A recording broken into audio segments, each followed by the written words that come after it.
Hello students, welcome in my video.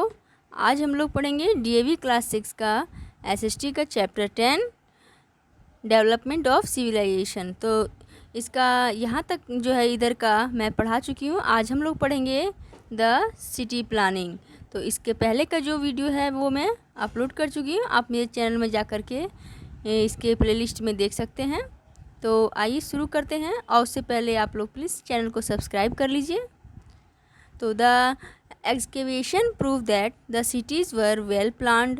Most cities were divided into two parts. The upper part was called citadel and the lower part was known as lower town. तो जो भी मतलब हमें साक्ष्य मिले हैं, जो कुछ भी हमें वहाँ से मिला, खुदाई से जो पता चला, इससे ये प्रूफ हो गया कि जो शहर थे वहाँ के वो बहुत ही वेल प्लान थे, मतलब बहुत ही अच्छी योजना के अनुसार वो बनाए गए थे। ऐसे नहीं कि कोई भी घर कहीं भी बन गए हों, योजना से बनाए गए थे कि बीच में रास्ता रखना है, दोनों साइड घर बनाना है, इस तरह से करके बनाए गए थे। तो और ये जो सिटीज़ थे वो दो पार्ट्स में डिवाइड थे। एक अपर पार्ट था जो कि सिटेडल कहलाता था, और दूसरा पार्ट जो था वो लोअर पार्ट था जो कि लोअर टाउन कहलाता था। The citadel was the central part of the city. तो जो सिटेडल होता था वह क्या था, वह सिटी का सेंटर पार्ट था। उसका मेन पार्ट जो उसका केंद्र था, सेंटर था, उस पार्ट को हम अपर पार्ट कहते थे। It enclose important buildings like a great bath, the granary and the town hall. और इसमें क्या क्या शामिल है, इसमें है एक ग्रेट बाथ है, यानी कि बहुत बड़ा नहाने का, देखिए ये चित्र में दिखाया गया है, ये ग्रेट बाथ है। और ग्रेनरी यानी कि बहुत मतलब कि अनाज वगैरह इकट्ठा करके रखने का एक गोदाम टाइप का वहाँ पे मिला है। और टाउन हॉल वगैरह भी यहाँ पर होते थे, मतलब ये सब चीज़ें इनमें होती थी। The lower town was the residential area. और जो लोअर टाउन था वो क्या था, रेजिडेंशियल एरिया था, माने आम लोगों के लिए, सभी लोगों के लिए रहने के लिए था। A huge great bath has been discovered at Mohenjodaro in the middle of a citadel.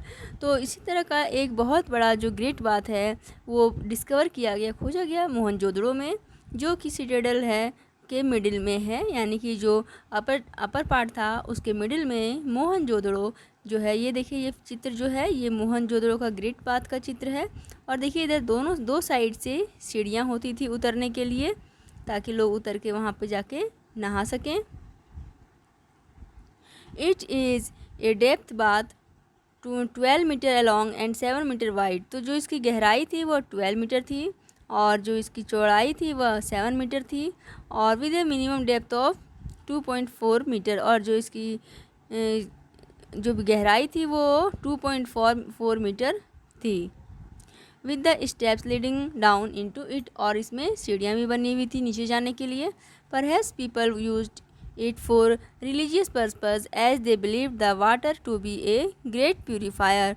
तो इसमें जो है लोग, ऐसा माना जाता है कि लोग जो है किसी रिलीजियस पर्पस से यहाँ पर नहाया करते थे, हमेशा नहीं इसमें नहाते थे, किसी कोई विशेष अवसर वगैरह पर ही इसमें नहाते थे, क्योंकि वे ऐसे समझते थे कि इसमें नहाने से यहाँ का पानी जो होता है वो बहुत ही शुद्ध होता है, और इसमें वो विशेष अवसरों पर नहाया करते थे। The great bath had a well plan system of water supply and drainage system. और जो ये ग्रेट बाथ जो था ये बहुत ही वेल प्लान था, इसमें बहुत ही योजना के साथ इसको बनाया गया था, और इसमें वाटर सप्लाई भी बहुत अच्छे से होता था, और वाटर को जो इसमें जब नहाने के बाद उसको खाली करने का, ड्रेनेज का भी अच्छा व्यवस्था इसमें किया हुआ था। The amazing fact is that its bricks work was completely water proof. तो जो अमेजिंग फैक्ट इसमें क्या है, अमेजिंग फैक्ट जो इसका है वो है कि यहाँ का जो ब्रिक्स था, ईंटें जिससे दीवार बनाई गई थी ग्रेट बाथ की, वो पूरी तरह से वाटर प्रूफ थी, यानी कि पानी वहाँ से लीक नहीं करता, दीवारों में अंदर नहीं घुसता। The floor of the tank was build with gypsum. तो जो इसका फ्लोर था वह जिप्सम से बना हुआ था, और जो प्लास्टर था वह उसका थिक लेयर बिटुमिन यानी कि नेचुरल टार जो होता है उससे बना हुआ था। The citadel also house the ruling classes, the priests and the merchants. तो जो ये सिटेडल था वह जो है वो वहाँ पर कहा माना जाता है कि वहाँ पर जो से प्रीस्ट या फिर मर्चेंट्स का शासन था। प्रीस्ट यानी कि पुजारी या फिर व्यापारी लोगों का के द्वारा यहाँ का शासन व्यवस्था चलाया जाता था। A high and thick wall protects the citadel from the frequent floods of the Indus valleys. तो जो एक बहुत ही मतलब कि हाई और थिक वॉल से इसको सिटेडल को मतलब कि सेफ रखा जाता था, प्रोटेक्ट किया जाता था, जो कि मतलब कि जो इंडस वैली जो थी उसमें जब भी बाढ़ आती थी उससे प्रोटेक्ट करने के लिए यहाँ पर एक बहुत ही हाई और थिक वॉल बनाया गया था। Small merchants, craftsman and labours inhabited the lower town. और जो स्मॉल मर्चेंट्स थे, छोटे व्यापारी थे, क्राफ्ट्समैन थे, लेबर्स थे, वो सब लोअर टाउन में रहते थे। और अपर टाउन में कौन से लोग रहते थे? हाई क्लास के लोग, जैसे कि प्रिस्ट है या फिर मर्चेंट्स है, ये सब लोग वहाँ पर रहते थे। Here the houses were build on either side of the street with bricks, stones and wood. और यहाँ पे जो घर थे वो कैसे बने हुए थे? वो रोड के साइड में बने हुए थे, स्ट्रीट के, यानी कि ये रोड है तो इसके साइड में ऐसे करके बने हुए थे। और ये ब्रिक्स यानी कि ईंटों से, पत्थरों से और लकड़ी से बने हुए थे। ईच हाउस हैज 2 और 3 स्टोरीज विद स्टेयर्स। और हर घर में 2 या 3 मंजिल का होता था और उसमें सीढ़ियाँ भी होती थी। All the streets cut each other at right angle. और जितने भी रास्ते थे वो एक दूसरे को राइट एंगल पे क्रॉस करते थे। जैसे कि देखिए, मैं दिखाती हूँ अभी आपको, इस टाइप के रास्ते थे, यानी कि बिल्कुल सीधे सीधे और बिल्कुल इसको राइट एंगल पे क्रॉस करते हुए ऐसे ऐसे थे। और इधर इधर घर थे, इधर घर थे, ऐसे करके, मतलब कि रास्ते देखिए इस तरह से एक दूसरे को राइट एंगल पे बिल्कुल सीधे थे। ये अभी देखिए कोई रास्ता कैसे कैसे ऐसे ऐसे टेढ़ा टेढ़ा भी होता है, लेकिन वो वहाँ का जो रास्ता था वो बिल्कुल टेढ़ा मेढ़ा नहीं था, बिल्कुल राइट एंगल पे और सीधे सीधे रास्ते होते थे, यानी कि बहुत ही प्लान से इसको बनाया गया था। The Citadel also had large structures of granary. तो यहाँ पर ग्रेनरी का भी लार्ज स्ट्रक्चर पाया गया था, यानी कि अनाज रखने का। Granary have been found at Harappa, Lothal and Kalibanga. तो ये जो ग्रेनरीज थे वो 3 जगह से पाए गए हैं, हड़प्पा से, लोथल से और कालीबंगन से। यानी कि अनाज को जो स्टोर करने का गोडाउन था ये वो 3 जगहों से पाया गया। They were build to store the surplus grains. यानी कि ये जो यहाँ पर जो है थे एक्स्ट्रा ग्रेन्स को यहाँ पे स्टोर करके रखा जाता था। In Harappa alone 6 granaries have been found, though the biggest one has been found in Mohenjodaro. तो यहाँ पे हड़प्पा में जो है सो लगभग 6 ग्रेनरीज पाए गए हैं और जिसमें से जो मोहनजोदड़ो वाला है वो सबसे बड़ा है। Most granaries also had small barracks for the laborers which were located close to the threshing platform। और ज़्यादातर जो गोदाम ये सब होते थे अन्न रखने के, वहाँ पर लेबर के लिए भी बैरक्स बनाए जाते थे, रहने के लिए वहाँ पर टेम्प्रोरी घर बनाए जाते थे, ताकि जिस समय ये यहाँ पर काम चल रहा होता था अनाज को लाने ले जाने का, रखने का, स्टोर करने का, तो वो लोग इस यहाँ पर रह सकते थे। जैसे कि अनाजों को झाड़ना होता था, जब जैसे धान है तो उसकी डंटियों से उसे अलग करना होता था, थ्रेसिंग करना होता था, तो उस समय लेबर की जो ज़रूरत पड़ती थी तो उनके लिए भी यहाँ पर बैरक्स बनाए गए हुए थे। The elaborate drainage system was highly efficient to drain the dirty water out of the city. और यहाँ का जो बहुत ही मतलब कि बड़ा यहाँ का जो ड्रेनेज सिस्टम था वो बहुत ही अच्छा मतलब मैन प्लांट था। यानी कि यहाँ पे जो ड्रेनेज सिस्टम था वो ऐसा मतलब बना हुआ था कि जो डर्टी वाटर था सिटी का वो अपने आप जो है वो नाली से, मतलब नाली में कहीं भी पानी रुकता नहीं था, हल्का सा मतलब कि बहुत ही हल्का ढलान से ऐसे करके बना हुआ रहता था, जिससे पानी अपने आप सारा का सारा शहर से बाहर चला जाता था। They were covered with bricks and stones with which could be removed. और वे सब जो नालियाँ होती थी वे ढकी हुई रहती थी, बिल्कुल मतलब कि ताकि बिल्कुल गंदगी ना हो, इसलिए नालियाँ वो ढकी रहती थी ईंटों से, पत्थर से। और उनको जब साफ़ करना होता था तो उस समय उनको ऐसा बनाया ढका गया था कि उसको हटा करके साफ़ भी किया जाता था। The small drains of bathrooms and kitchens were joined with the main drain which in turn fail into the big drain of the city. तो जो छोटे छोटे नालियाँ होती थी जैसे कि बाथरूम के हैं, किचन की है, वो मेन नाली में जा कर के मिलती थी, और उसके बाद जो मेन नाली है वो जा कर के बड़ी नाली में मिलती थी, जो शहर की बड़ी नाली होती थी उसमें जा कर के मिलती थी, और पानी सारा फिर शहर से बाहर चला जाता था। और यहाँ के लोगों का ऑक्यूपेशन क्या था? तो the main occupation of the people of Indus valley civilisation were farming, weaving, poetry, toy making, metal working and trading. यहाँ का जो मेन ऑक्यूपेशन था वह था फार्मिंग, खेती करना, वीविंग, कपड़े से बुनना, पोट्री यानी कि बर्तन वगैरह बनाना मिट्टी के, टॉय मेकिंग, मेटल वर्क और ट्रेडिंग, ये सब यहाँ का जो था ऑक्यूपेशन था लोगों का। The annual floods in Indus renewed the enriched the soil for good harvest of cotton, wheat and barley।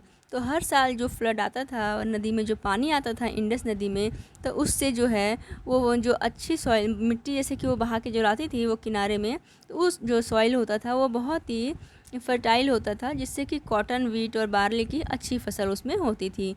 The farmers were aware of the different methods of irrigations. और जो फार्मर्स थे वो इरिगेशन के, सिंचाई के डिफरेंट मेथड से वे परिचित थे, उन्हें आता था। Trace of canal have been found in some of the sites of Harappa. Harappa के कुछ साइट्स जो थे जहाँ पर खुदाई वगैरह हुई, जो साइट्स थे उनके, वहाँ पर कुछ कैनल्स के भी ट्रेस किए गए, नहर भी वहाँ पर हमें पाए गए हैं। अदर सोर्सेज वर वाटर रिजर्वर्स, वेल etc। तो और भी जो सोर्स थे वाटर के वो थे रिजर्वॉयर्स थे, वेल्स थे और भी अन्य सोर्सेज थे। The farmers used plough, sickles etc for farming. तो फार्मर्स जो है वो इन चीज़ों का यूज़ करते थे, प्लो का, शिकल्स का, फार्मिंग करने के लिए, खेती करने के लिए। The cultivation of cotton encourage textile industry and the people became expert in the art of spinning and weaving. तो जो खेती कल्टिवेशन था कॉटन का, जो कॉटन का खेती किया जाता था, इससे टेक्सटाइल इंडस्ट्री को इनक्रेज किया गया, इनक्रेज हुआ वो, यानी कि उसे प्रोत्साहित हुआ। टेक्सटाइल इंडस्ट्री जो है वह आगे बढ़ा, डेवलप किया, और लोग जो है वो अब कपड़े बुनने और सिलने में की जो कला थी उसमें एक्सपर्ट हो गए थे। The people domesticated a large number of animals like ox, buffalo, goat, sheep, pig and camel. और यहाँ के लोग जो थे वो बड़ी संख्या में जानवरों को पालते थे, जैसे कि ऑक्स है, बफलो है, गोट, शिप, पिग और कैमल्स वगैरह को भी बहुत बड़ी संख्या में पालतू बना करके रखते थे। Pottery was also a popular industry. और जो पोट्री था वो भी एक बहुत पॉपुलर इंडस्ट्री था। The pots were baked, glazed and decorated. जो पॉट्स थे वो पकाए जाते थे, उसको पॉलिश किया जाता था और फिर उसके डेकोरेट किया जाता था। The people of Indus valley were also expert in making terracotta, unglazed and reddish brown toys and sculptures of animals. तो इंडस वैली के लोग जो थे वो टेराकोटा टॉयज़ बनाने और स्कल्पचर्स ऑफ एनिमल्स, यानी उसके जो एनिमल्स के जो ढांचे हड्डी होते थे उसके ढांचे से, हड्डी से बनाने में एक्सपर्ट थे। टेराकोटा क्या था? ये एक अनग्लेज्ड और रेडिश ब्राउन कलर का होता था, तो उससे मिट्टी टाइप का होता था टेराकोटा, जिससे कि टॉयज़ वगैरह बनाए जाते थे। तो यहाँ के लोग इसको बनाने में काफ़ी एक्सपर्ट थे। But the greatest artist skill is found in the seal. लेकिन जो सबसे बड़ा आर्टिस्ट जो स्किल था लोगों का, वो जो पाया गया वो था सील का। सील बनाने में वे जो थे वो बहुत ही स्किल्ड थे। The engravings of animals, flowers and other symbols on seal have artistic and religious importance। तो जो इनमें इन सील्स पे जो थे वो बहुत कई तरह के एनिमल्स, फ्लावर्स और भी कई तरह के सिम्बल्स जो थे इन सील्स पर आर्ट किए जाते थे, जो जिनका अलग अलग रिलीजियस इम्पोर्टेंट था, धार्मिक महत्व होता था। Many bronze tools and statue have been discovered. और यहाँ पर बहुत सारे ब्रॉन्ज के टूल्स और स्टेचू भी खोजे गए हैं, यानी ब्रॉन्ज के यानी कि कांसे के टूल्स जो थे, औजार थे, और जो स्टेचू थे वो भी खोजे गए हैं। They indicate the mastery of the artisan in bronze casting. और ये हम क्या इंडिकेट करते हैं कि यहाँ के लोग जो थे वो ब्रॉन्ज से बनाने में कितने आर्टिस्ट थे, मतलब कितने स्किल्ड थे। The Indus valley had moist climate and thick forest which provide sufficient timber for kilns and for building boats। यहाँ का जो क्लाइमेट था वह मॉइस्ट क्लाइमेट था, यानी कि मतलब नम था, उसमें मॉइस्चर था, जिस कारण से यहाँ के जो जंगल थे वो बहुत घने होते थे। और इस कारण से ये जंगल बहुत ज़्यादा घने होते थे, इसलिए उनको किल्स के लिए, यानी कि जो भट्ठियाँ होती थी जिसमें पकाए जाते थे बर्तन वगैरह, जो पॉटरी होती थी उसको, तो उसके लिए सफिशिएंट टिम्बर यानी कि लकड़ी जो उसमें यूज़ किया जाता था जलाने के लिए, वो सफिशिएंट मात्रा में उनको मतलब काफ़ी मात्रा में आराम से मिल जाती थी। और ये लकड़ी वहाँ से ये बिल्डिंग और बोट्स बनाने के लिए भी लकड़ियाँ उन्हें मिल जाती थी। The boats help in A flourishing internal and external trade. तो जो बोट है उसका उससे हमें जो है इंटरनल और एक्सटर्नल दोनों तरह के व्यापार को बढ़ाने में मदद मिलती थी, क्योंकि उस समय तो कोई व्हीकल्स था नहीं, तो लोग बोट से ही नदी में के द्वारा एक जगह से दूसरी जगह जाया करते थे। Internal trade was also carried out on land route bye block cart and camel cart. तो इंटरनल जो ट्रेड होता था, आंतरिक व्यापार जो मतलब कि देश के अपने अंदर ही होता था, वो लैंड रूट से भी होता था, यानी कि ज़मीन के रास्ते से भी होता था, बैलगाड़ी से या फिर ऊँट के द्वारा, इनसे भी व्यापार होता था। और जो दूसरे देशों में जाना होता था समुद्र के मार्ग से, तो ये फिर नाव का यूज़ करते थे। The people used weights and measures of slate and stones. तो लोग जो हैं वेट के और मेज़र के लिए भी इसके स्लेट और स्टोन्स का यूज़ करते थे। The seal of Mesopotamian civilisation excavated from Indus cities and the remains of the dockyard discovered at Lothal in Gujarat prove that people of Indus valley had trade relation with Mesopotamia, Egypt and other countries. तो जो Mesopotamia की civilisation है, वहाँ से हमें कुछ Indus valley की civilisation की सिटीज़ जो थी, यहाँ के कुछ रिमेन्स हमको वहाँ भी मिले हैं मेसोपोटामिया में। तो इससे अंदाज़ा लगाया जाता है कि जो यहाँ के लोगों का वहाँ से व्यापार था, वहाँ भी यहाँ से सामान वगैरह जाया करता था। तो जो ये डॉकयार्ड जो था, बंदरगाह जो था, वो कहाँ पे है? वह लोथल गुजरात में खोजा गया है, जिससे ये प्रूव होता है कि इंडस वैली लोगों का रिलेशन मेसोपोटामिया, इजिप्ट और अदर कंट्रीज से भी होता था। नेक्स्ट है इंडस वैली का रिलीजन क्या था? The seal have been the main source of information about the religious belief of the people. तो जैसा कि अभी हमने देखा था कि लोग सील्स पर बहुत तरह के रिलीजियस सिंबल्स वगैरह बनाते थे। तो जो ये सील होता था, ये बहुत ही मेन सोर्स है हमें जिससे पता चलता है कि यहाँ के लोग कौन से रिलीजन में बिलीव करते थे। The people worship nature in the form of animal, bird and trees. तो लोग जो है वो एनिमल, बर्ड और ट्रीज़ का नेचर के रूप में नेचर की पूजा किया करते थे, एनिमल के रूप में, बर्ड के रूप में और ट्रीज़ के रूप में।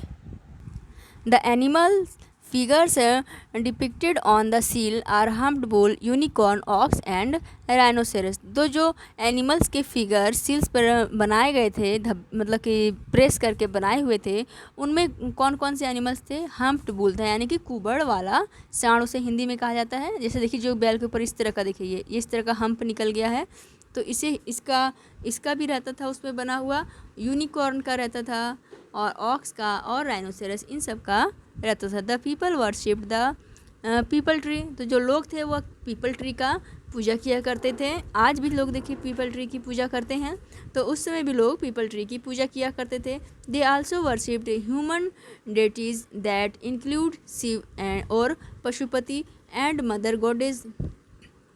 तो वे लोग जो है भगवान की मतलब कि ह्यूमन रूप की भी पूजा करते थे, जैसे कि शिव और जिसकी यानी कि जिसको उस समय पशुपति कहा जाता था। शिव भगवान जो हैं उनको उस समय पशुपति के रूप का नाम दिया गया था, और उनकी पूजा वो करते थे। और मदर ऑफ गॉडेस मतलब कि अर्थ की भी वो पूजा करते थे, जिसको कि वो मदर ऑफ गॉडेस कहते थे। The people of Indus valley civilisation believed in life after death. और जो यहाँ के लोग थे वो ये बिलीव करते थे कि लोगों का लाइफ जो है वो डेथ के बाद भी होता है, यानी कि वो दूसरी दुनिया में चले जाते हैं। और उनका लाइफ जो है मृत्यु के बाद भी, डेथ के बाद भी उनका लाइफ होता है, यानी कि अलग लाइफ हो जाता है, फिर उनका यहाँ से चले जाते हैं दूसरी दुनिया में। और इसलिए वो क्या करते थे? They buried the dead with the earthen pots, food, ornaments and other articles use during life. तो जो वो अपनी लाइफ के दौरान यूज़ करते थे, जो चीज़ों को, जो पॉट्स को, फूड है, ऑर्नामेंट है, और भी जो अदर आर्टिकल्स वो यूज़ करते थे अब जब वो जीवित रहते थे उस समय, तो उसको भी वे उसके मरने के बाद लोग जो हैं उसके साथ दफना दिया करते थे। इसलिए दफनाते थे कि जब ये दूसरी दुनिया में जाएंगे तो उन्हें वहाँ पर इनकी ज़रूरत पड़ेगी, इसलिए वो उसे उनके साथ ही दफन कर दिया जाता था। तो स्क्रिप्ट के बारे में देखते हैं नेक्स्ट है। तो स्क्रिप्ट क्या थी यहाँ की?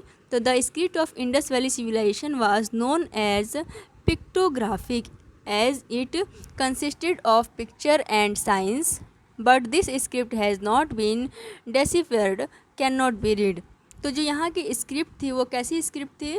पिक्टोग्राफिक थी, यानी कि पिक्चर और साइन के द्वारा। देखिए जैसे कि ये स्क्रिप्ट दिखाया गया है, ये वाला ये है इंडस वैली सिविलाइजेशन की स्क्रिप्ट है। और यह कैसी है? यह पिक्चर और साइंस जो है, इसमें अलग अलग तरह के साइन है, चिन्ह है और पिक्चर्स बने हुए हैं। और ये जो स्क्रिप्ट है ये आज तक अभी तक जो है वो पढ़ी नहीं जा सकी है, किसी ने भी इसको भी पढ़ने में सफलता प्राप्त नहीं की है, लोग इसे कोई भी नहीं पढ़ सका है। नेक्स्ट है लाइफ ऑफ द पीपल। तो the quality of life of the people was better in the bronze age as compare to the Neolithic period. तो जो ब्रॉन्ज एज का जो लोगों का लाइफ था वो न्यूलिथिक पीरियड की तुलना में जो था वो काफ़ी बेटर था। They had more comfort and laser, और उनके पास जो है अब न्यूलिथिक एज की तुलना में काफ़ी कम्फर्ट और मतलब कि ऐशो आराम था, सुख सुविधाएं उनको अब थी। They amused themselves by singing and dancing, और अब वे क्या करते थे? जैसे पहले तो उनको दिन भर शिकार वगैरह करना होता था, जानवरों को ढूंढ और अपने लिए फूड वगैरह गैदर करना पड़ता था। तो अब जो उनके पास समय बचने लगा, वो एक जगह रहने लगे, तो अब उनका समय जो है सो घूमने में ना वेस्ट नहीं होने लगा, तो अब उसका वो क्या यूज़ करने लगे। और अब वे जो है अपने आप को सिंगिंग और डांसिंग में भी इंगेज करने लगे। They also played a game which was similar to chess, और वो गेम भी खेलते थे जो कि चेस का सिमिलर होता था। जैसे कि अभी का चेस है उसी टाइप का गेम भी वे खेला करते थे। वो चेस नहीं था लेकिन इसी की तरह सिमिलर था। They made beautiful toys for children, और वे बच्चों के लिए ब्यूटीफुल टॉयज़, सुंदर सुंदर खिलौने भी बनाते थे। The men dressed themselves in a long cloth tied like a dhoti and the women wore a long lehenga with a shawl। तो जो पुरुष होते थे वो अपने आप को एक लंबा कपड़ा पहनते थे जिसको धोती कहा जाता था, और जो वुमेन्स थी वो लहंगा और शॉल पहनती थी। Their clothes were mostly made of cotton, और इनके जो ज़्यादातर क्लोथ्स होते थे वे कॉटन के बने हुए होते थे। They were fond of ornaments like necklace, ring and bangles which were made of shells, bone of animals, ivory, etc. They also used cosmetic like face powder and काजल। तो वे सब उन्हें जो यहाँ के जो लोग थे वे इन सब चीज़ों का उनको बहुत ही शौक़ था, जैसे कि नेकलेस है, रिंग है, चूड़ियाँ हैं, इन सब का उनको बहुत शौक़ रहता था। और ये सब चीज़ें वो बनाते थे, सेल्स से बनाते थे, एनिमल्स के बोन्स से बनाते थे, आइवरी से बनाते थे। और यहाँ के लोग कॉस्मेटिक भी पसंद करते थे, जैसे कि फेस पाउडर और काजल जो हैं उनके रिमेन्स हमको मिले हैं, जिससे पता चलता है कि यहाँ के लोग जो थे वो इसको भी बहुत पसंद करते थे, कॉस्मेटिक चीज़ को भी बहुत पसंद करते थे। तो एंड ऑफ द सिविलाइजेशन, तो no one knows how this great civilisation came to end after continuing for over 8,000 years. तो इतनी अच्छी सभ्यता जो थी, इतना अच्छा जो सिविलाइजेशन था, इतना सब कुछ वेल प्लान था, तो उसके बाद भी इस सिविलाइजेशन का अंत कैसे हो गया, इस बारे में किसी को भी अभी तक जो है सो सही जानकारी नहीं मिली है कि इतने हज़ारों साल पहले जो ये सभ्यता आई और इतने हज़ारों साल तक रही, उसके बाद इसका अंत कैसे हो गया। The excavation of Mohenjodaro proves that the city was destroyed and rebuilt 9 times at the same site. तो जो मोहनजोदड़ो से जो साक्ष्य मिले हैं, जो प्रूफ्स मिले हैं, उससे पता चलता है कि ये सिटी जो है वो 9 बार जो है वो सिटी जो है वो डिस्ट्रॉय हो गया था, और वो दोबारा 9 बार एक ही जगह पर, उस एक ही साइट पर बनता रहा और डिस्ट्रॉय होता रहा। It is believed that the cause of the decline may have been a natural disaster like an earthquake, a flood और a change in the course of the Indus river. तो और ऐसा भी विश्वास किया जाता है कि इसका एक ये कारण भी रहा होगा कि वहाँ पर जो है सो नेचुरल डिजास्टर आया होगा, जैसे कि अर्थक्वेक आया होगा यानी भूकंप वगैरह आया होगा, या तो बाढ़ आया होगा, या फिर जो इंडस रिवर था उसने अपना रास्ता चेंज कर लिया होगा, यानी कि अब जो इंडस रिवर थी वो दूसरे रास्ते से बहने लग गई होगी, क्योंकि जो कोई भी सिविलाइजेशन डेवलप होती है वह नदी के किनारे ही होती है। तो जब नदी का रास्ता बदल गया तो इसलिए कारण से पानी की कमी के कारण, अभाव के कारण वहाँ की वो सभ्यता समाप्त हो गई। तो ऐसे अलग अलग कारण जो है वो अंदाज़ा लगाया जा रहा है इतिहासकारों के द्वारा। The strong high wall around the citadel of Harappan civilization indicates that frequent invasion by the Aryans might have brought the end of Indus Valley civilization।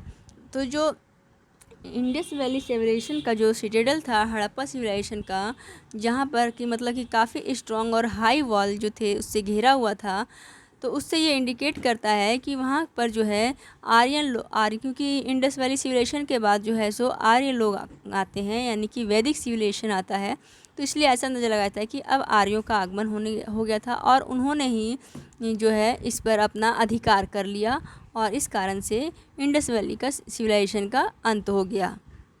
तो इस प्रकार से इसके अंत होने के अलग अलग कारण लोगों जो है इतिहासकारों ने अंदाज़ा लगाए हैं, जो भी वहाँ पे प्रूफ्स मिले हैं उसके बेसिस पर। तो आज के लिए आपके लिए इतना ही फ्रेंड्स। आज का जो है आपका ये चैप्टर यहीं ख़त्म होता है। बाकी का हम नेक्स्ट वीडियो में देखेंगे। तो thanks for watching and please subscribe my channel.